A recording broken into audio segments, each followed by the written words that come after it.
เลยเช็ดผักเปลือกสองพอลงว่าคำมันลงอีกจะ3 หอบไหมหลบสักคนเอาติดเตี้ยให้เจ๊จะดีเจ้าดีหน่อย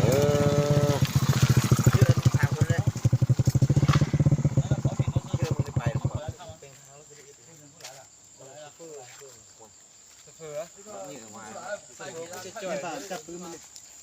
พี่บาจะได้ให้จับปืน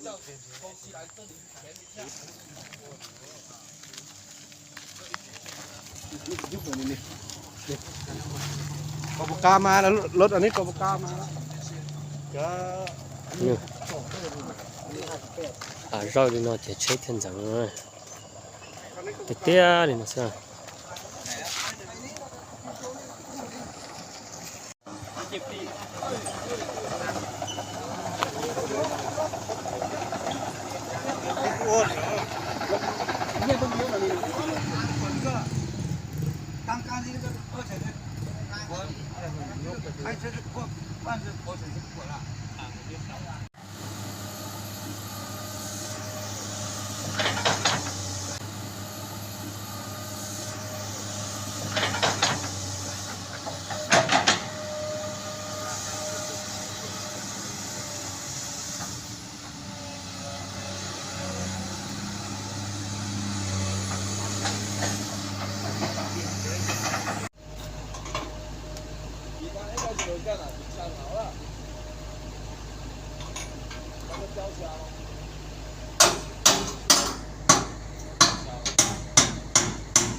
มันจะไปแล้วนี่ฟังเสียงนี่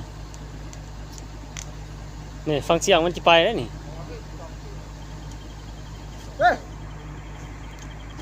มันค่อยจ้องให้เลย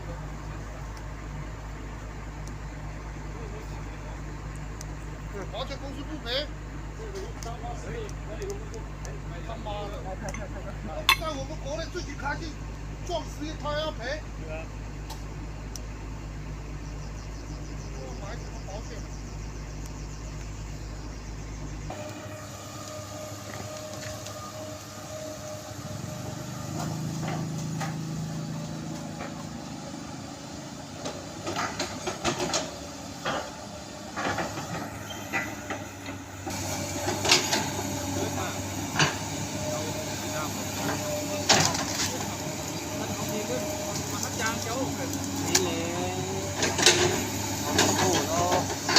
ขาดลงไปเขาเลยคิดลงเหรอ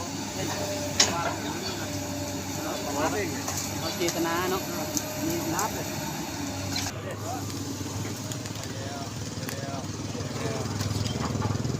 ไปเลยดิ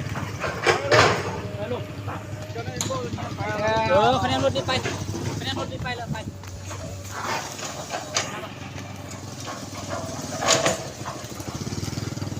ลงนะคนตกไปเลยน้องเอ้ยไปเลยน้องเอ้ยโอ้ย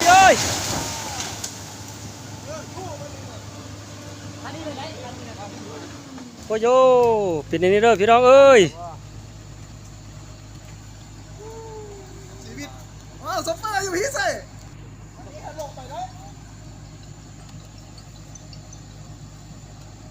แล้วก็โอ้เป็นรถที่เราเซ็ตประมาณนั้นนัดเป็นบอกมันเหลือแล้วลงไปแล้วแป๊บคุยกับเขา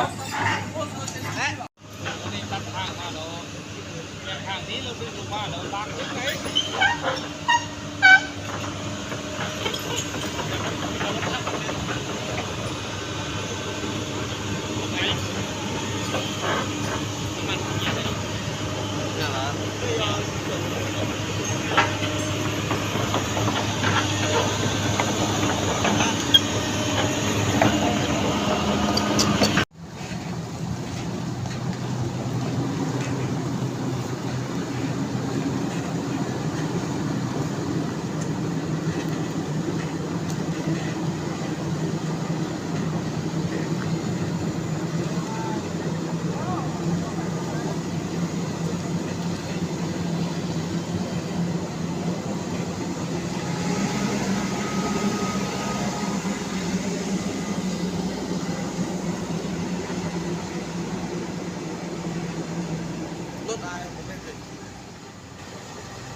คือขับสองเสือ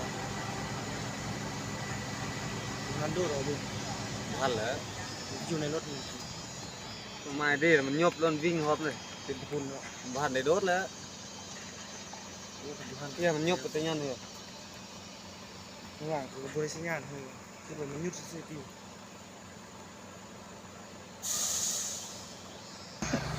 อันนี้โพสต์62ตัวนี่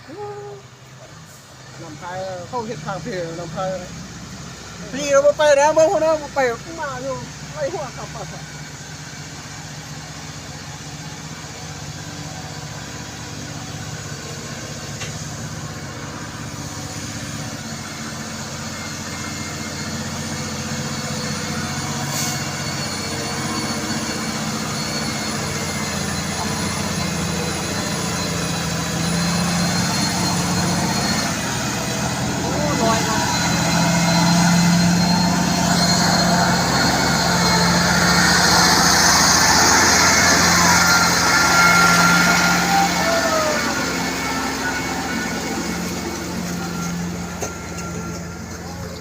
ก็